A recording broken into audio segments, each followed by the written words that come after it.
All right, Ross. So, why poetry? Why poetry? And it's funny because poetry wasn't always there. It used to be short stories, but poetry for me is therapeutic, and I think you'll hear a lot of poets say that. And it's a means of being a part of something that is larger than yourself, letting other people know that they're not the only ones dealing with certain issues. A lot of what I do kind of stems from the stage name that I was given, Catharsis the Poet, because everything that I do is a release. There's a poem I have called My Truth, and it talks about everything that I went through growing up and a lot of the issues that I dealt with, even into my adult life. And every time I perform that piece, somebody walks up to me and they say, you know, I went through that. I dealt with that same thing. So for me, it's a way of connecting with people. You just ain't met the right man yet. He just ain't fucking you right.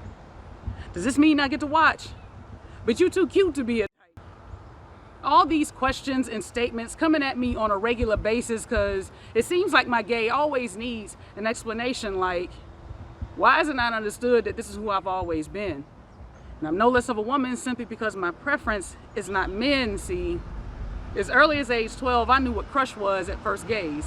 Preferred Tabitha to Tony, and to this day, I can still tell you what she looked like in her ROTC uniform. She was 5 foot something, mocha skinned, and the perfect blend of Lisa and the real Roxanne. And at one time I overheard her singing All Cried Out. I instantly became her biggest fan. I swear she had a glow about her. Maybe that's why whenever she walked by, there seemed to be a light around her so bright that it would blind me in that crowded school hall. But reality was that cement wall I hit face first whenever she looked in my direction. Embarrassment and fear shone in my reflection, and all I could do was pray that nobody saw me, even though I never felt more exposed. See, these feelings I was having, I knew I'd never be able to disclose because it just wasn't normal. At least that's what I was told. Had me feeling like I was the only one in the world. Here I was, a girl that liked other girls in the go together kind of way. And that shit scared me. Had me petrified to the point where I felt like I could have died from the shame of it all. So I spent years of my youth denying my own truth while depression and confusion followed. In and out of relationships that left me feeling nothing but hollow. Tried hiding my insecurities by masking it with hetero promiscuity. Was hoping that each one night stand would eventually the gay out of me, but sleeping with him while visualizing her was no longer satisfying me because my reality was that I was a lesbian. And confirmation for me came on that first kiss. See, on a woman's lips I found solace, and in between her thighs was all things divine. Paradise for me is when I get to hold her and feel her heartbeat next to mine. So I need you to understand something. There is not one thing about a that is ever gonna change or fix me. I'm not broken, and no, I'm not some token for you to watch or you and your girl to have threesomes with. My sex life is not here for your entertainment, yet it seems like that's the only way it's accepted. And then there's the whole, oh well, she must have been molested or some man must have did her wrong. I swear to God, the arrogance is astounding. Do you realize how ridiculous you are sounding, like you honestly believe that my personal being is wrapped up in some toxic masculinity? Trust me when I tell you there's not one part of me that has any type of penis envy. I'm just saying, just because I look fly with a fresh fade and a 3-piece suit doesn't mean it should be seen as a threat to you. Just handle your with your woman, and I swear to God, she'll never look in my direction.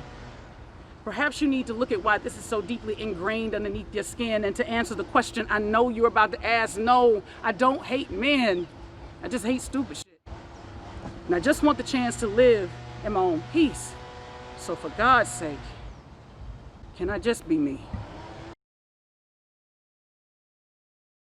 For me, it's a way of connecting with people and letting them know, you know, that they're not alone in what it is that they're going through, which is what PowerLines poetry itself means to me. You know, and I think everybody in the group will have a different answer for this, but you know, our tagline is lyrically electrifying. There's power in our speech. You know, and for me, that tagline is true, but it also, PowerLines is a family. And we're connected through our art form, we're connected through our experiences, and yeah, I think if I were asked that question, you know, what is PowerLines to you? You know, that's how I would answer this. It's family.